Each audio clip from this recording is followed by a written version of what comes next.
We'll start the show in just a minute, but first, a word from our premier brand sponsors, Extent Team and HostAway. I'm Alexis Nielsen. And I'm Gina Alessandrini. We're the owners of Phoebe Vacation Rentals. And we've been with Extent Team for the past year. We were running into a problem where we were trying to source VAs ourselves, and we were having a high turnover rate and issues with attendance, performance, things of that nature. And then when we were introduced to Extend Team, we made the switch, and it has been night and day of performance, no attendance issues, and really allowed our business to scale to that next level. We use Extend Team mostly with our guest communication and vendor coordination. They handle a lot of the day-to-day that, we have 35 properties. So there's a lot of questions and inquiries coming in nonstop from current guests or potential guests, and they answer all those questions. So for onboarding with Extend Team, from the moment that we said, hey, we're ready to go, let's sign a contract, we want to hire these individuals, it takes them up to 2 weeks. Great thing about Extend Team worth mentioning is they handle putting out the job ad, they do all the interviews, the vetting, the background checks, making sure that the VA has all the software capabilities that they need. And then once they are transitioned and they're working with us, Extend Team still continues to manage the employee. If we were doing the jobs of all 4 of our team members that we have through Extend Team, we wouldn't be able to do it.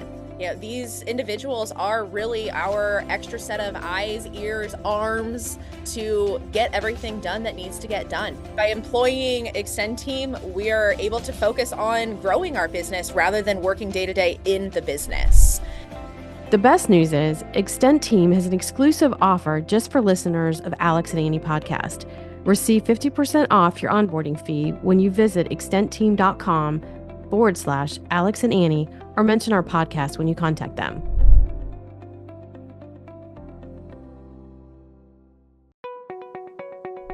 Buying a new property management system can be a daunting task. We get it. Researching, implementing, and onboarding new software can be time-intensive and costly. And there's always that lingering fear that the product might not deliver on its promises. But for short-term property managers, there's a game changer in the industry. That's right. HostAway is the fastest growing and top-rated property management system for short-term rental property managers. And for good reason.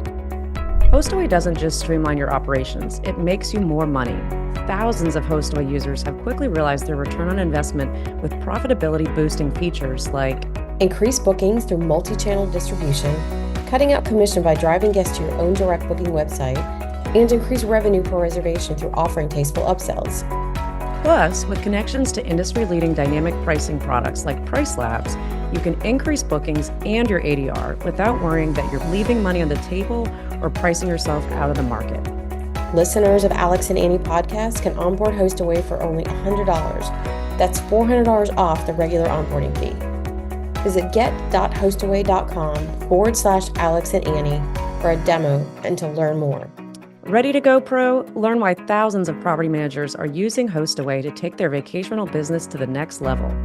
Visit get.hostaway.com/Alex and Annie and get started today.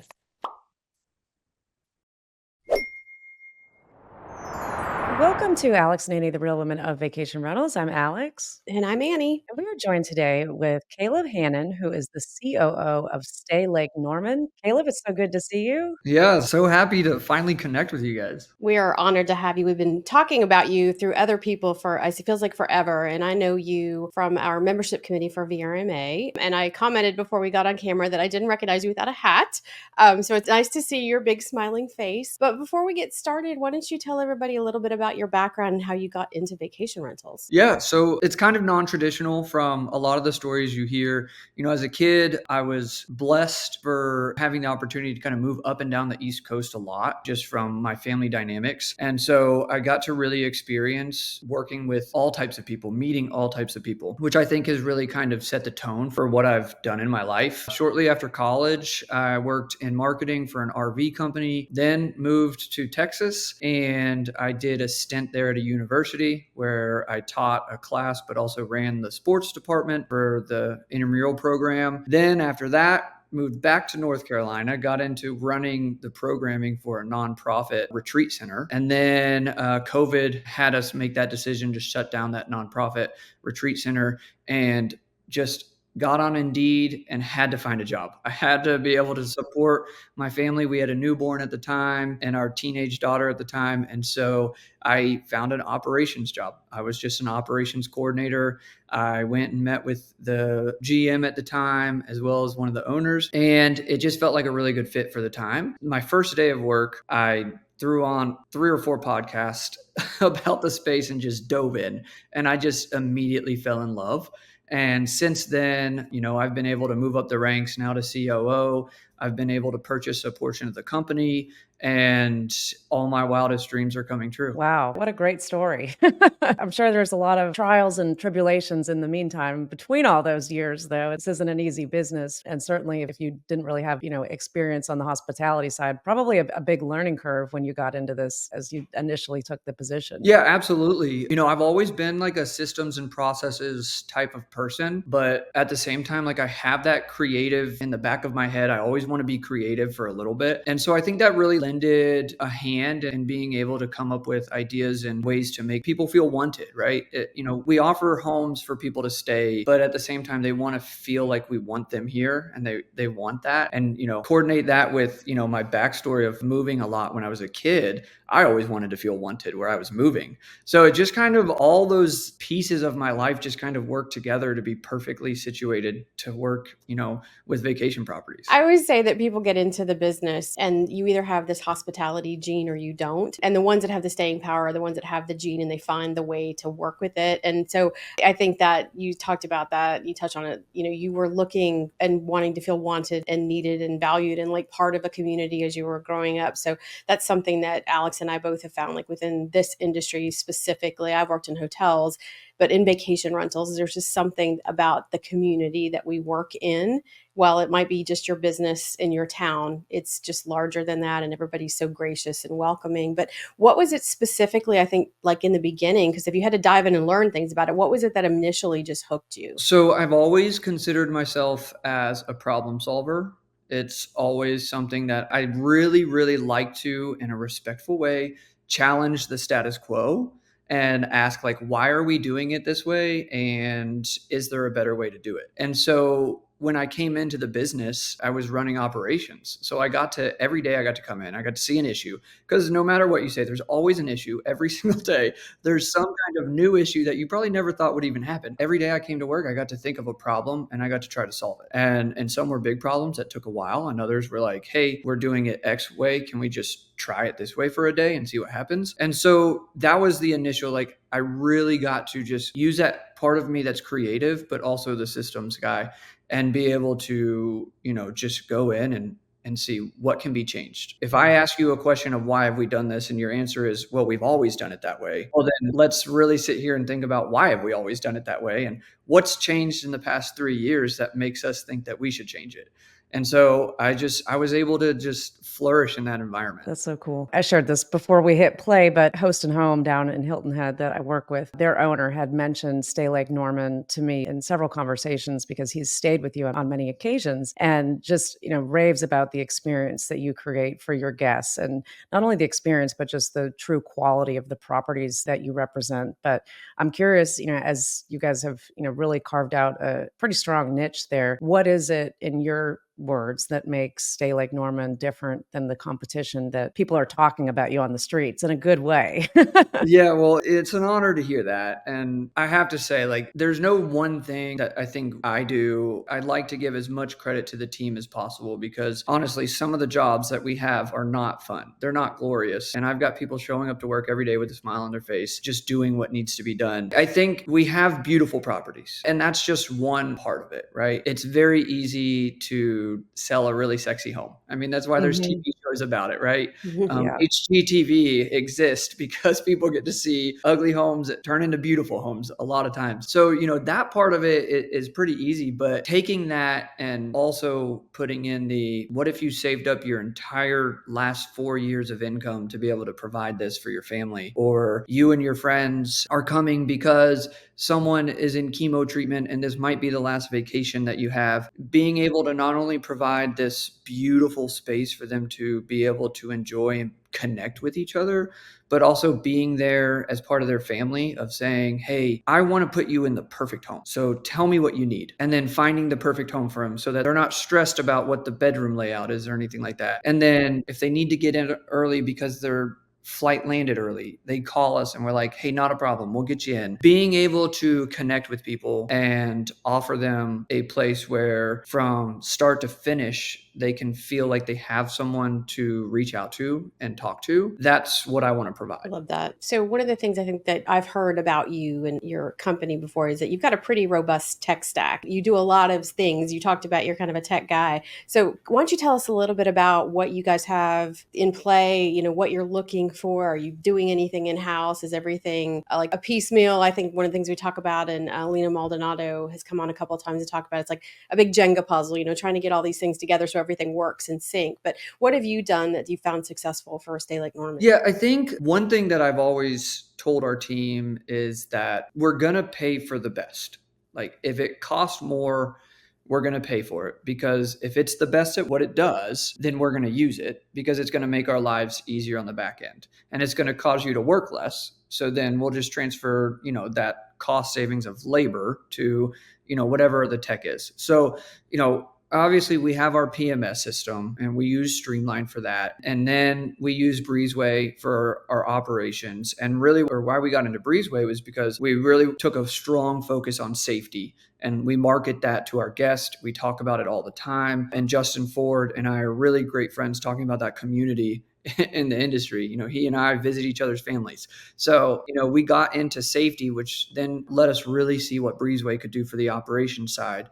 So, we do that. Then we ran into cleaning and what it was like to clean our properties. And there's so many different ways to do it, whether it be in-house or 1099 or a combination of both. And so now we use Turno. And a lot of people are like, how do you use Turno and Breezeway? And it's like, well, they do similar things, but they do very different things at the same time. And so that's a cost that we are going to have because we need them. We need them to help us manage our 1099 contracts. I'm trying to think of everything we use. We use Silicon Travel to do all of our Wi-Fi for us and collect all that information. We use Point Central for our locks, which they are so amazing. And they've just continued to elevate. We use Minute devices for our noise monitoring systems. Again, really, when we take a look at what can we use in technology, we like to find the best in class. And like I said, if I have to pay for it, I'll pay for it because they're the best at what they do for a reason. And so that's kind of the philosophy that we use with our technology. That's great. I'm curious too on the marketing side. I know you've posted from some different photo shoots that you've done at the properties on LinkedIn, and clearly you put an emphasis on really being able to convey that experience in the marketing. But what does that look like for you in terms of bookings coming from Airbnb, Vrbo, the other channels versus direct? Yeah, and that's a great question. So last year, we were right around 73.5% direct bookings. And so, from the get-go, and I can't take ownership over this, but from the get-go, it was always, hey, we need to have a website. My business partner and the GM at the time, they got connected with Matt Landau. They understood the niche. They understood how we need to have the direct booking. And so from the start of it, we've built that. And now what we've really made an emphasis on the past kind of year and a half, 2 years. My wife has since created her own content marketing company. So she does all of our social media and all of our content SEO for us. And really right now, the game plan is to follow David Angotti's game plan of being the website for people to find anything else about Lake Norman. So if they want to find a waterfront restaurant and they live locally, I still want them to come to my website. So just trying to always be front of mind in any capacity that has to do with Lake Norman. I think we've really been successful at that. We've doubled our organic traffic over the past 2 years and really just honing in on trying to be the one-stop shop for Lake Norman. I love that. You're definitely speaking my language.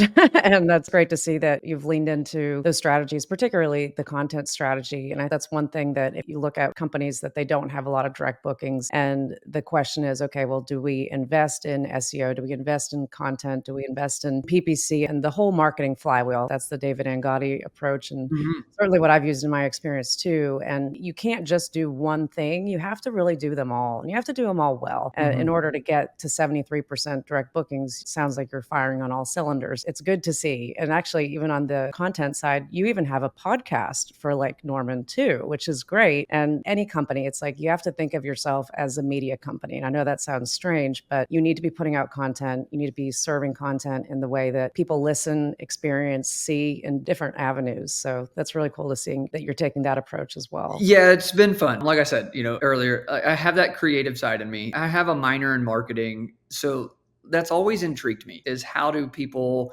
get other people energized about what they're doing? And so we get to be creative. And the podcast, I was sitting behind my desk almost all day for about 4 weeks straight. And I was like, I've got to get out. And this was more of a personal thing for me. I was like, I need to be creative. I need an outlet. And so I've always loved podcasts. And I said, why don't we just start one? And that was kind of the nature of the beast. So last year we did 33 episodes. I will tell you that doing that for 33 weeks in a row was a lot. Yeah. Combining with my day to day. So this year we're going to shorten it down. We're going to do 8 or 10 weeks and we're going to start just doing seasons of it. And I think one of the other benefits of that is, we get to connect with the local community and the local business owners and we get to support them and push them to our guests and make sure that they are seen and make sure that, at the same time we're seen by them and by anybody who searches Lake Norman on the internet. And it's great because you're an advocate for your community, which is big. And given the way regulations are coming down on the industry, it's really important for you to be front and center and show that you're advocating not only just for your business, but for the entire community at large. And so I think you're taking the right approach of it. Have you noticed that it's helped you organically, I guess I say organically, but by being involved in the community and doing this podcast, has it helped you get new owners on your plan, or at least the interest is there? With what we've built and the niche, we grow much slower than someone who's willing to take on whatever property is available. And there is nothing wrong with that growth strategy. It's just not our growth strategy. So we have continued to see more and more interest from individuals just tracking with our organic traffic coming on our website. But yes, we are starting to see some of that, come from the community engagement of, hey, I know someone who has a lake house who's looking for someone. Great, get us in touch. It may not work out, but at least we're the forefront of anybody in the area who's thinking about it. And then if it's a property that just doesn't fit or it's an owner that doesn't fit, then we just kindly say, hey, there's a few other companies that you might want to touch base with. But it's a long-term approach. I mean, just like, we talk about with PPC and SEO, it's a long-term approach. And so I think we'll see even more fruit come down the line in the future. But right now, it's slowly starting to turn over and come through the door. Mm-hmm. Yeah, there's a staggering statistic that it's somewhere around 35% to 40%, I believe, of visitors that come to the Myrtle Beach area are coming to visit friends or family or someone they know that lives here. They might still be staying in accommodations, but they came because they're visiting someone here. And when we started really understanding that, it's like you have to build those relationships with other companies within your own local market, because people are always going to ask their friends and family, where should I stay? And it's like that's definitely one of those efforts that you might not immediately see an impact from, but it certainly compounds over time. And the more authority that you gain in that market and the more, just help you're able to give to the community, it comes back full-fold. Yeah, absolutely. I couldn't agree more. Some of it's not financially motivated. Some of it is just, it is my community. And the restaurant that I eat at every Wednesday with my strategic team, I Yep. want people to know how good it is. So I have Mhm. no problem telling people how good it is. I want people to fall in love with what I've fallen in love with and why I live. It's nice to be loud and proud about where you live. I'm interested too in what, the typical vacationer looks like that is coming to Lake Norman. So Lake Norman is just right outside of Charlotte, big boating community. I do know that, but is it a lot of repeat guests that are coming year after year? And also, where are they mostly coming from? Yeah, so a huge drive-to destination. And so actually it's very strange for us to think about, but then it's not at the same time when you think about it, is one of our largest drive-to markets is Ohio and Pennsylvania and New York. And Ohio specifically is one of our largest outside of North Carolina areas that people drive to us because it is a 9-hour drive and it's just on the brink of I can survive my family for 9 hours to get to Yeah. we get a lot of travelers from Florida up and down the East Coast from Miami, ranging all the way up to New York. We do get people from the West Coast, but it is a much longer trip, a much more expensive trip for that. So the typical what we call avatar that we are marketing towards is parents, maybe they're retired and they live in Ohio and they have a child in Florida that's married with children. They have a child in Texas that they haven't seen in a few years because it's been so far. And Uncle John, who lives down the street, we have to invite Uncle John, so he's going to come too. And they're just all trying to find a centralized place that they can enjoy the water. And some of our homes have beaches on them, so they can kind of get the love of the sand that they want just for a day, because sand's too much for me. But and that's our typical avatar is generational families coming together. Do we market to bachelorettes? Do we market to a group of guys trying to do a fantasy football draft, a corporate retreat? Absolutely, we do that. But if we're looking at our core audience, it's family that's spread out up and down the East Coast, and they all need a central place to come together to enjoy each other. Well, I know of a group of women that likes to travel, and we did it back in the early part of this year and stayed up in the Tennessee mountains. So I think North Carolina could on our radar for future. I wanted to ask you about actually your business. So, like, how many rental properties do you have? How much staff do you have? And are you looking to expand outside of Lake Norman? And do you feel like Lake Norman is that's it for you guys? You want to own that market? Yeah, that's a great question and kind of perfect timing because me and my business partner just had a conversation about this. We're at 43 properties right now. We have a trajectory of where we want to go and we're going to get there and then we're going to reevaluate and see what is left in the market and what we do. Does it make sense to grow past that? Does it make sense to take our inventory and, cut our bottom 10% and reinvest in another 10% above that? The answer right now on that is let's just get to the number that we want and see where we're at and see how happy we are. Because, when you hit growth numbers, you have to take into account is if right now we can hire one more person and go to 60 properties, but if we go to 65, we now have to invest in 3 more people. Well, does that growth make sense? Because if that's the case, then we've got to go to 80 to make it count. Mhm.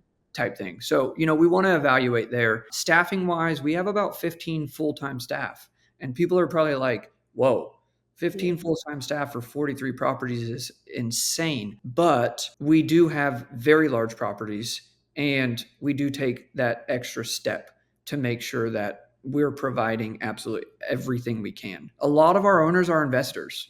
So they don't want to have to think about their property unless they're coming to stay at it or they see a bad review and then they might pop in and say something. But, we want to take care of everything for them. So just like if they were to put their money in the stock market, they just get their check at the end of the day and they're happy. And, they let us do what they pay us to do. So it takes a little bit more staff to do that. Luckily, we're in a position where we can. As far as expanding outside of Lake Norman, my ego says, yes, let's do that. My personal life and the stresses of expanding aren't necessarily something we're looking at right now. And really, right now, the game plan is to continue to grow in the Lake Norman area with our homes, but then additional revenue sources and businesses that we can do that complement our homes, but also complement the area as a whole. That makes sense. Yeah, I think you've got to take a calculated approach to growth, and a lot of companies they get that initial success and they feel like they've got things, systemized really quickly and let's just jump into a new market. But we've talked to many people on the show about this. The nuances of these different markets are, vast. I mean, Lake Norman versus a Myrtle Beach or a Panama City Beach for any is, I mean, they're all very, very different markets. And I think at the end of the day, the principles of how you run the business and the operations, those can go across markets, but really understanding and having the right team in place so that you're not having to go fly all over and, spread yourself too thin and then neglect the main business that you've built there so magnificently. That's important to remember. So I think you guys are taking the right approach there to grow what you have, because I'm sure there's still probably a lot more properties. I mean, if you did want to continue to grow past that 80 mark, I mean, how big is the market in Lake Norman for short-term rentals? Yeah, so right now there's really three players in our area. They manage approximately 200 properties, and that's us and two others. There's another smaller company in the area that they have about 15 homes in the area. And I think there's a couple like booking type companies that'll, help market for the owner, but they do the majority of the work themselves. If we look at key data says us there's around 700 in our area, but we haven't been able to really narrow that down to lakefront properties. That's a really tough statistic to be able to figure out. So, in reality, what we see as the potential market here of what we would possibly be interested in is maybe 100 homes.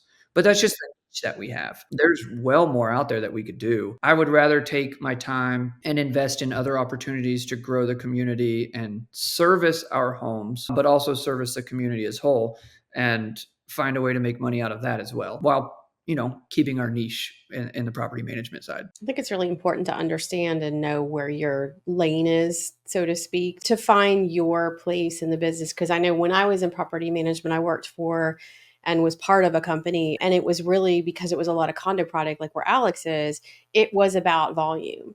And there comes this point at which you start scaling above 500, getting close to 1,000, that it just becomes a 24/7, 365-day business, and you don't get a break from it. You can't breathe and you can't step outside of it and really assess, like, am I doing a good job? Because you're in it all day, every day, and it's really, really hard. And so I really like the approach that you're taking in a lot of other businesses that we've talked to, in that it's not about having everything in the market. It's about having the stuff that you can service well, that you can rent, that you can market, that you're comfortable with, that you can take pride in. And that's really important because, like you said, that, not every unit is right for your portfolio, just as the units that, are in your portfolio aren't right for others because they just don't have the operational fortitude to do it because it's all, high end stuff is a lot harder. But I like that you've taken that approach, and I applaud that you said that your ego has one stance and kind of your the personal life has another stance, because I think sometimes it's very easy to get lost in what the ego is driving because it just seems like this is what's going to get me to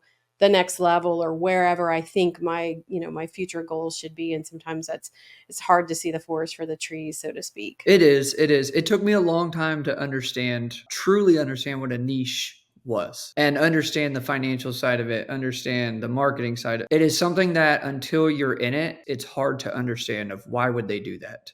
Why wouldn't they just take over the whole area or the whole industry, right? So it's taken me, it took me about a year and a half to truly understand, why do we have the niche that we have? And why are we going to stay in that niche? And so it took a while. Some of my team, they're still learning that. And the biggest step was to put my ego down and say, hey, listen, like, so what if someone has 100 properties? So what if someone has 1,000 properties? Do what you do best. And then it doesn't matter what they have. All that matters is what you see as success and what you're happy with. And if I can build that, then I'll be a happy person. Well, and even, I mean, the amount of time and care that has to go into these large homes versus multiple condos in the same building. It's a very different type of operational business that way. So I'm learning that the more that I've learned about my Hilton Head partner, that it's just, the amount of people that it takes is significant. And some things can be scaled a lot easier when you're working within a condo type of a business, but scaling it is different in your neck of the woods, so to speak. Just for, one example is that when you have larger homes, you often have even higher ceilings. So if a light bulb is burnt out in an area that has a 20-foot ceiling, like that takes about an hour and a half to change one light bulb. And like it's a whole new world that people think about. Just our preventative maintenance. We do quarterly preventative maintenance at every property. We do 2 safety inspections a year. We do a home inspection every 5 years. And then we do a monthly safety inspection and preventive maintenance as well. And just that alone is like a full-time job at all of our properties. And we only have 43. Yeah. What about other things that you offer to guests? Do you do any sort of ancillary type services like boat rentals or jet skis or anything in water sports or activities for the area? Yeah, absolutely. And again, can't take credit for the idea, but I do manage it now. So I understand everything that goes into it. But we do have a boat rental company. We only rent boats to our guests, and we do move our boats around from dock to dock to be able to allow our guests to have that experience. So again, kind of going towards the you don't have to think about it idea. They can show up to the house, the boat will be at the dock ready for them. They call us, they've watched a safety video, and we give them access to the keys. And then when they leave, they just leave the keys there on the boat, and we come by and we take care of everything else. So that's something that we do. We have tons of partners in the area as well. We have equipment rental company partners. We have jet ski rental company partners. We do own 50% of a catering and private chef company in the area. So that is something that we do push. They will deliver and pre-stock meals for your stay with beer and wine. They have their license to do that. So you could show up to a house and there would be quiches in the fridge and muffins on the counter and a lasagna to put in the oven with heating instructions and a case of beer and a bottle of wine in the fridge for you. Those are the types of things that we want to provide. And a boat on the dock. Right.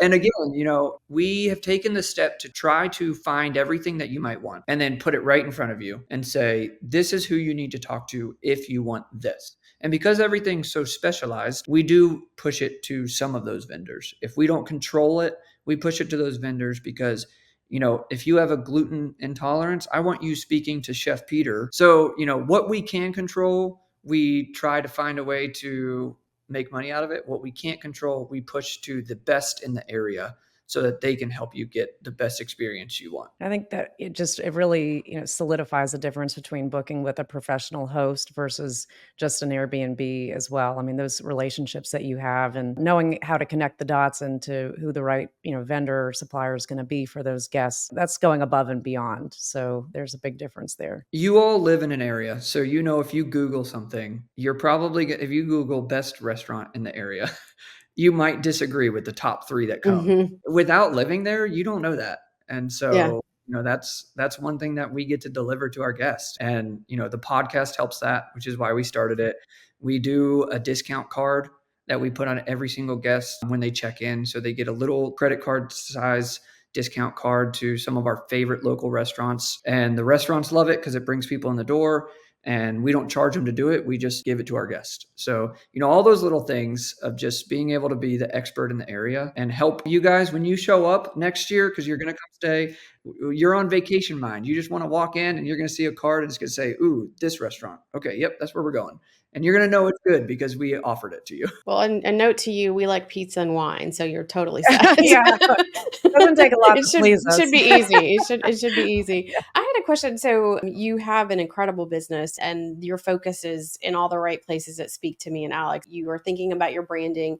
You're thinking about the guest experience. You're thinking about ways to connect with your community. So you're touching all the things. And I'm curious, I mentioned, we sit on the membership committee for VRMA, and that's one of the things is trying to get more people engaged in the industry. And it's grown so much specifically since COVID. A lot of people come into it. What do you see is a way that we can bring more people to the fold? Not necessarily just with VRMA, but just in terms of connecting with each other and sharing learnings and educating these people that are newer in the business so that, again, they're good stewards for their community and for the industry at large. I think think that we as a human race are relationship driven people. And, whatever you believe in for an upper being or whatever, I'm personally a Christian, but, I believe that we were built to build relationships in whatever we do.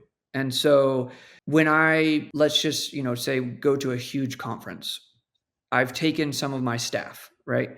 And there is a lot of information that is presented there. And there is some great information that could change your company's structure, trajectory, whatever. At the same time, it's just this huge conglomerate of information and people. And it's just this huge wave of people walking down halls and sitting. And if you're not confident in who you are, what you're doing, or you have just this little, ounce of you that says, maybe I shouldn't be here, then you're not going to build relationships with people and you're not going to be able to learn because you're just going to sit back and be like, I'm just going to listen and watch and that's it. And so like I've learned from taking my team to large conferences is that while they might get information out of it, when they come back, they're still overwhelmed. They'll be overwhelmed for a week because it was just so much. And I've really enjoyed getting to know people on one-on-one levels, coming together with 10, 15 people and us just building a relationship, but then also sharing, hey, what are some things you're doing really well and what are some things you're struggling with? And just talking about those in a really small community. I think that's why so many people go onto Facebook communities is because one, they don't have to stress about what someone's going to say when they're right in front of them.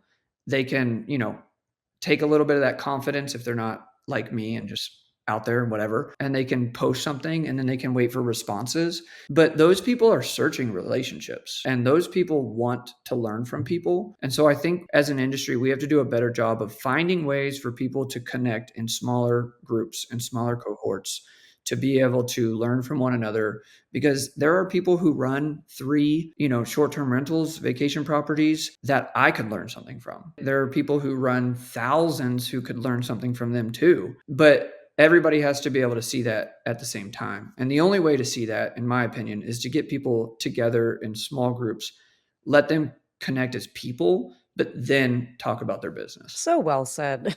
I totally agree on that too. What are some examples, or have you been to any conferences or cohorts that are smaller gatherings like that have been successful for you? Yeah. So the first one I went to was Matt Landau's retreat that he started putting on. I think that was a year and a half or 2 years ago when he first started. I was able to attend that and I met some really great people that I still talk to today. And I haven't seen them since, but we still talk. And then, Jody Refrosco invited me to a small cohort of people that live up and down the East Coast. And we connect every year and we meet at somebody's place and we stay in their properties.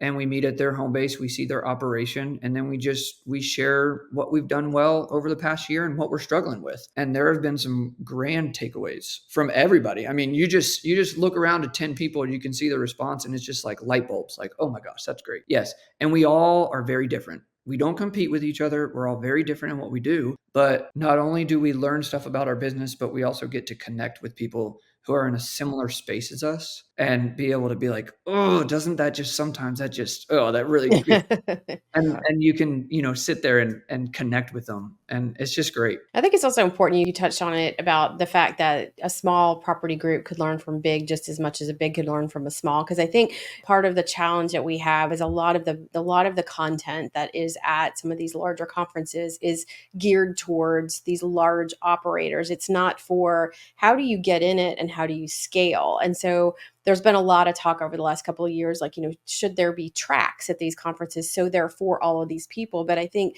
that having a diverse group of cohorts that are, from 1 to 1,000 is really important, because sometimes, we talk to people that they spend so much time like in their business and not on their business, that having somebody else can look at it from a different perspective. And, either they're just starting out or that maybe they're running an urban environment versus a, traditional vacation rental and beach or ski, they're just seeing things in a different mindset. And I think that that's really important. And I'm glad you touched on that, because I really feel that's an area of opportunity, not only the smaller groups of people, but just the smaller operators, is bringing them into the fold, because I think they're able to be more innovative innovative, they've come in sooner, and they're less likely to have that mindset of like, well, we've always done this and it works for us. They don't know that yet. So they haven't had to worry about it, and they're more likely to share it. So I applaud you for that thinking. Yeah, I mean, it's again, because of my background of growing up all over the place and having to meet new people. And when I was younger, I thought that was just the worst thing ever. And I was so frustrated by it. But,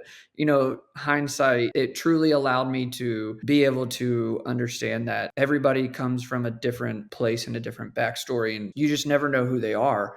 And you can't just count them out based off of one little faucet that you know about them. And so just being able to willing to learn from everybody, I think that's put me in a position where I am today. It's a good mindset to be in. Before we get towards the end of this, I wanted to ask you, beyond education and things, what do you think is something in the industry that we're not talking about enough right now? Oh, that's a great one. I think, to me, one of the things that I wouldn't necessarily say it's not talked about, because I do think it's presented on. My issue is I don't think it's actioned. I think that comes down to safety. I understand that from a large scale operation, if you've got 1,000 units, the daunting task of coming in and thinking, I'm going to do a safety inspection at every single one of these units every year, that would be very overwhelming. At the same time, I don't understand how it's not being done. People can get tired of Justin Ford being at every single conference and speaking at every single conference, but he's there for a reason. He shares information that is so necessary. And not only is it a peace of mind for me, I can tell you firsthand that I did not go on a trip last year to a place that my family wanted to go on because I had such a hard time trying to find a place where I could ask them, does that bunk room have a window? And they wouldn't be able to answer me. And are there smoke detectors in every single room that has a bed? And they said no. I have 2 kids. I have a wife. I have a dog. Like, there's no way that I am putting them in a space that is unsafe. And I understand accidents happen. That's not what we're talking about. Accidents do happen. People trip and fall all the time. But just the basic safety of knowing that your smoke detectors have batteries every 6 months. I really struggle with the idea that people say safety is important, but really, like, you're not providing what you should be providing. And if I told you that you went to a hotel and the smoke alarm was beeping, you'd probably be like, what? No way. It should be the same way at our properties across the entire nation. And it really frustrates me when I think about it. It's a good thing to be frustrated about. I mean, it's sad that we have to be frustrated about it, but it's good to be frustrated because it'll keep it front and center. Yeah, it's a great thing that Justin Ford has kind of become the face of safety in our industry. And I think he does a great job. I mean, just being honest about it, because, a lot of people a few years ago really didn't think about this in vacation rental companies. But, there's a scare tactic there. And unfortunately, you have to show things that happen that you're trying to prevent. But at the same time, it's like, if that does prevent somebody else from getting hurt, that's what has to be done. So I think you're right. It's not talked about enough, but I love to see that you've embraced that and are able to make sure that your guests, when they stay with you, their whole family knows that they're in a house that has everything that needs to be there to make sure that they're going to be okay.